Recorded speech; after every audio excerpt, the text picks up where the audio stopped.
Ксюшечка нам завтрак готовит. Панкейки. Спрашивали, если ты накручиваешь волосы или у тебя сами такие. Вообще у Ксюши с рождения волнистые кончики только. Они у нее всегда были волнистые. Я 3 раза больше сделала. А, хватит, зачем обжираться? Нам только позавтракать.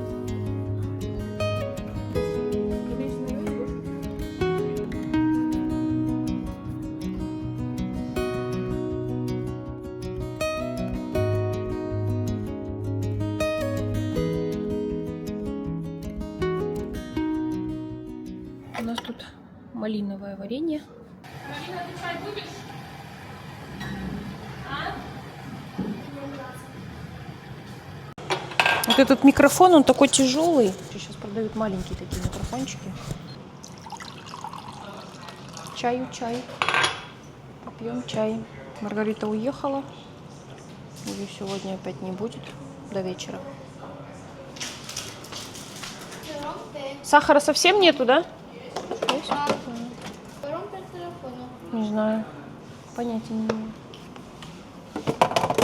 Как она может поломать? Такс. Все, пойдемте пить чай.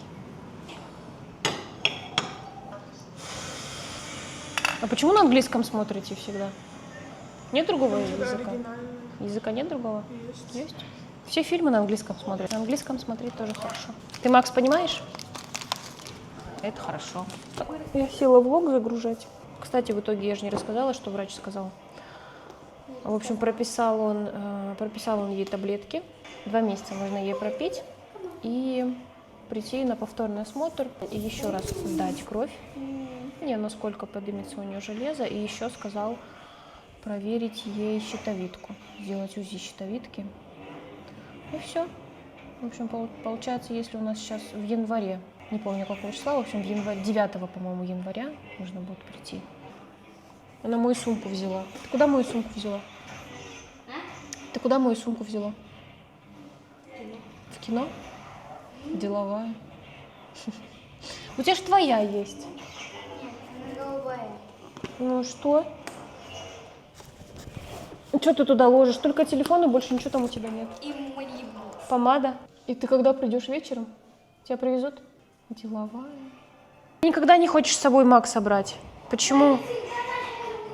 А где ты черные носки взяла? Чьи это? Все, за тобой пришли, иди. Смотри, телефон не потеряй. Ну-ка быстро иди куртку надевай. Мы едем в гости к бабушке на обед. Я взяла сумку. Сначала за продуктами, а потом в гости.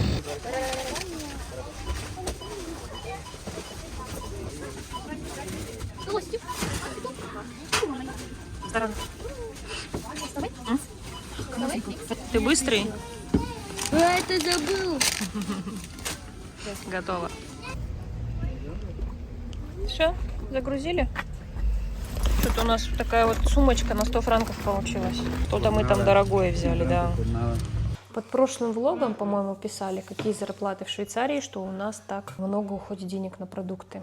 Нам на неделю примерно 250-300 максимум франков на неделю, смотря что, конечно, мы покупаем. И это в самом таком простом супермаркете. Есть у нас еще супермаркеты, которые подороже, высшее качество, швейцарские продукты, овощи, фрукты. Вот это все там, конечно, цены повыше. В среднем зарплата здесь 4-5, бывает 6 тысяч. Ну, бывает, конечно, повыше, зависит от профессии. Да, зарплаты высокие, но и, соответственно, здесь цены. Аренда, продукты, страховки на все. Конечно же, это все... Прям некоторые думают, что вот поедем в Швейцарию, будем там зарабатывать, будем жить богато, но нет. Зарплаты высокие и, конечно же, цены тоже высокие. Например, вот мясо мы купили. Здесь филе, говядина, кило 450 франков. Ой, вот кусок. Это я уже половину отрезала. Если курочку брать, куриная грудка, 700 грамм, получается у нас 9,90, почти 10 франков. А квартира, вот такая вот, как у нас квартира, получается 5,5 комнат, 150 квадратных метров. Сейчас на такую квартиру стоит от 3000 и выше. Еще был вопрос, помогают ли, есть ли какие-то льготы для многодетных семей. Платят за каждого ребенка до 18-летия. В каждом кантоне по-разному. Где-то 300 платят, где-то 200 за одного ребенка. Ну, как бы такая вот помощь. Вот и вся, в принципе, помощь. Больше никаких скидок нет, никаких там льгот ни на продукты, ни на одежду, ни еще что-то, ни какие-то кружки, ни какие-то бесплатные занятия. Вообще я хотела бы переехать в другой город, и мне хотелось бы вернуться в тот город, где мы раньше жили. Там налоги меньше, там все дешевле. Мы когда переезжали, мы вот не подумали о вот этих вот моментах по поводу налогов, вот эти вот все минусы, плюсы. Если сейчас нам переезжать, очень неудобно, конечно, будет Ксюше, потому что ей будет далеко ехать на работу, на учебу. Это значит, она будет платить еще больше за проезд. Сейчас она платит за проезд в месяц почти 70 франков до 16 лет. Как только ей исполнится 16, она будет платить чуть ли не в 2 раза больше. 100 франков это точно, даже 100 с чем-то, по-моему. В общем, когда ей исполнится 16 лет, она будет платить почти в 2 раза больше. Вот так вот. Это только на проезд. Она ездит на поезде, ей буквально здесь проехать пару станций, и она уже на работе, на учебе. Если мы будем жить еще дальше, то будет она платить где-то, даже может быть где-то 200, минимум она будет платить только за проезд. Поэтому да, проезд здесь тоже очень дорогой. У Маргариты проезд оплачен только в школу, а если она едет на работу, она оплачивает сама. Ну, она пока что на мотоцикле, ей дешевле выходит. Как только вот будет холодно, зима, то проезд она будет оплачивать на работу, а школа у нее бесплатно считается. Но вот у Ксюши немножко вот в этом не повезло, ей вообще ничего не оплачивают. Раз уж мы разговариваем про зарплаты, то какая зарплата у студентов, например, по профессии, которые учатся Маргаритой, по профессии Ксюши? Я уже говорила, что Маргарита учится, у нее сейчас как медсестра идет, закончит она 3 года обучения, и если она захочет, она может идти дальше и выбирать какое-то направление. Если нет, то она остается медсестрой и дальше работает по этой профессии. По этой профессии зарплата примерно первый год 700-800, точно там тоже варьируется. И каждый год добавляется, допустим, второй год около 900 до 1000, и третий год 1000-1200, где-то так в месяц. У Ксюши меньше почему-то, не знаю почему, хотя у нее информатика где-то 600-700, тоже варьируется. Второй год где-то 800-900, и 2 последних года тоже там от 1000 и дальше, ну не больше 1500 там они будут получать. Если в конце семестра у нее будут 6, там тебе платят, по-моему, по 100 франков, еще добавляют. Они учатся уже управлять своими деньгами, они платят все свои хотелки, все, что им нужно. Например, за телефон они сами платят, Маргарита за мотоцикл, за ремонт, за бензин она все сама платит. Если они что-то себе хотят приобрести, они уже сами откладывают. Маргарита вот покупала себе кровать, недавно она сама себе ее купила. Одежду сами себе покупают. Допустим, Маргарита вот будет сейчас сдавать на права вождения автомобиля, она тоже сама будет это все себе оплачивать. Я считаю это правильно. Раз они зарабатывают, значит, они должны себя немножечко учиться обеспечивать. Конечно, мы не говорим, что вот они должны сами себе продукты покупать отдельно или еще что-то. Это, конечно, это наша задача, конечно, кормить и чтобы у них было где жить. В остальном они обеспечивают себя сами. Вот что еще интересно, что у Маргариты будет 13-я зарплата. Она в конце ноября получит зарплату за 2 месяца. У Ксюши такого нет, к сожалению. Вот так вот. Много в чем Ксюшу обделили, хотя такая фирма очень престижная, и как-то мы не ожидали, что вот так вот они будут урезать немножко. 13-ю зарплату не платят, проезд не оплачивают. Ну, иногда бывает, Маргарита какие-то продукты купит, принесет, угощает. Ксюша тоже что-то где-то покупает за свои деньги. Ну, в общем, учатся распоряжаться денежными средствами своими правильно. Маргарита будет учиться 2026 и 2027. В 2027 году Маргарита заканчивает. Ей будет 19 лет. 19. Еще тоже спрашивали, хотят ли девочки от нас съехать, хотят ли они жить отдельно от нас. Маргарита хочет, она рада была бы хоть сейчас съехать от нас и жить одна, но это невозможно, потому что она себя на свою зарплату не прокормит. Да, ее зарплаты, можно так сказать, хватит только, наверное, на аренду. Плюс-минус, там может что-нибудь останется, но на большее не хватит. Поэтому она должна будет доучиться по-любому. Как только она закончит, она может уже искать работу. И как только она найдет себе официальную работу, где у нее будет нормальная зарплата, тогда она может конечно же, решить, уйти или нет. Ее держать никто не будет, взрослый человек, 19 лет ей будет. Если она хочет, она может уйти, а сейчас, конечно, нет. Я знаю, что делают так, собираются там 2-3 человек, скидываются на аренду, потом живут все вместе, но она так не хочет, она вообще не хочет ни с кем жить. Если она куда-то уйдет, она говорит, что она будет жить одна, не надо ей там напарников, никаких ни девочек, ничего. Я знаю, что так делают. Уходят и живут вместе, втроем, вчетвером в одной квартире и платят, и все им хватает. Но она так не хочет. Значит, она будет с нами жить до 19, а там уже, дай бог, у нее все получится, найдет хорошую работу и пойдет в свободное плавание. А вот Ксюша не хочет. Ксюша сказала, что она с нами будет. Не знаю, может быть, у нее поменяется потом мнение, но сейчас пока, конечно, она очень сильно к нам привязана. Никого мы не выгоняем по возможности, кто захочет, тот и уйдет. Поэтому у нас еще вот 2 растут, которых еще нужно вырастить, выучить. Да? Ты с нами до скольки будешь жить? Ты долго с нами будешь жить? Я, да. Ты, да? До скольки ты с нами будешь жить? До 30. До 30? Что-то, мне кажется, многовато. Ах А что ты будешь с нами до 30 делать? ты, Вам помогать. Нам помогать? ах ты. Ну так мы еще не старенькие. Что нам помогать? Вот когда будем старенькие. Чё, если вам надо помогать, помогу. Да? Ну хорошо, ну вот Макс с нами хоть до 30. Когда дети будут готовы, конечно же, они должны работать. Никто не будет просто сложив ручки сидеть и все им будут приносить и давать. Еще, по-моему, не готово. Нет, Макс, еще не готово. Оно уже до 0. Все должны будут чем-то заниматься, работать, получать профессию. Вот. Поэтому даже если кто-то и с нами будет жить, то должен, конечно же, помогать, что-то оплачивать, как-то вносить свой вклад в наше проживание. Мяско уже готово. Мясо готово. Пусть оно пока постоит здесь, чтобы оно не остыло. Если есть еще какие-то вопросы, то пишите, потому что я уже, может быть, и что-то забыла. А вообще, конечно же, я хотела бы уехать отсюда. Я не хочу здесь прожить всю жизнь.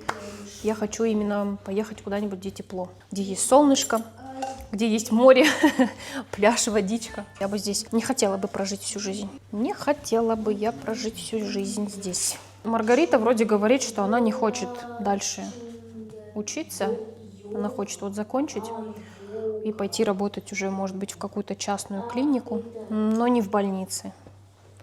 На крайний случай она пойдет в дом престарелых. В больнице почему-то она не хочет. А я знаю почему. Ей не нравится график работы. Ей не нравится, что нужно иногда работать ночью, что нужно работать по выходным иногда. Сейчас ей исполнилось 17, и ее уже ставят работать по субботам, воскресеньям. И с 18 лет ее ставить уже будут ночью работать. С января месяца она меняет больницу, то есть не больницу меняет корпус. Она выходит с детского корпуса и будет работать в главном, в основном, на этаже, где смертельно больные люди, тех, у кого рак, ну, в общем, смертельные такие болезни, которые уже, так сказать, не вылечить, уже там просто лежат и доживают свои дни. Вот она будет там работать, потом будет выпускаться, и дальше уже как пойдет. Папа там спит за стенкой, она играет. Села, Ксюша.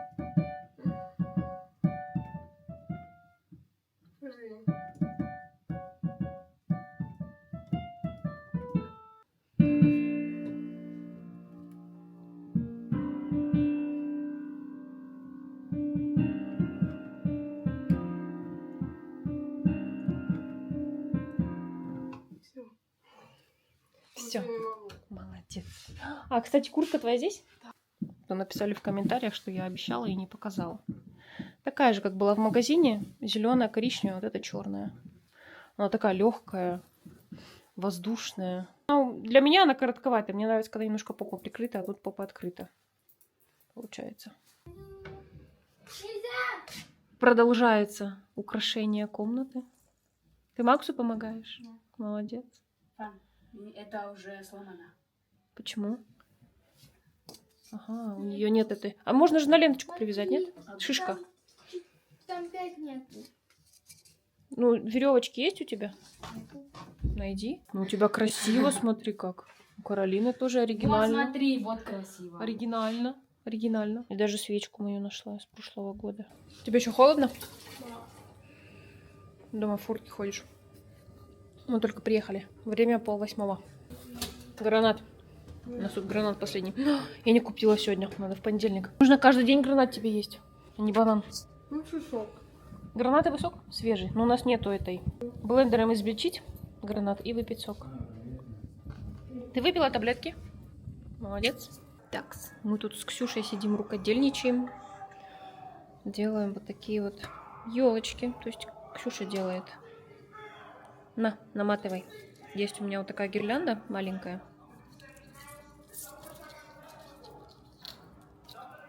Вот так вот она светится. Одна елочка уже есть. Она уже здесь светится у нас. Такая вот получилась. Прикольная. И сейчас уже вторая готова. Я делаю вот такие снежинки. Из чего я их делаю?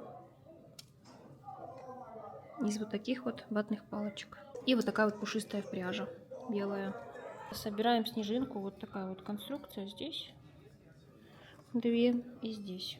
Вот так вот.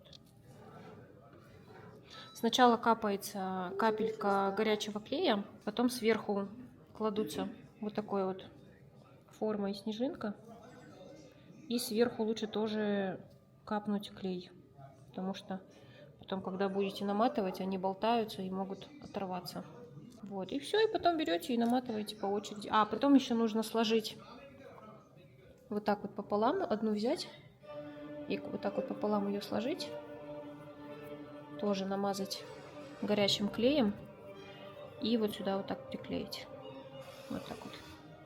На каждую. И получится вот такая вот снежинка. Ее обматываете. И можно тоже повесить как украшение куда-нибудь. Такая вот снежинка получилась. И теперь просто взять и обмотать ее пряжей.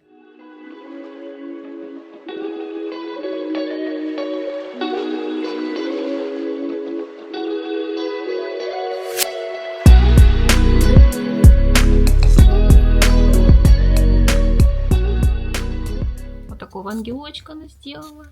Сама придумала, да? И вот это. У него крылышки, волосы. И снежинка в руках. Еще и снеговика сделала, который похож на утку. Она приклеила ему клюв, приклеила ему нос. И говорит, мама, говорит, это не снеговик, это утка. Кря-кря. Это Маргарита, да, подушка? А, Ксюша? У Ксюши эта подушка была. Теперь она у Каролины. А у Маргариты была вот эта елочка. Теперь они отдали это Каролине. Все, всем пока. И увидимся в следующем влоге. Пока.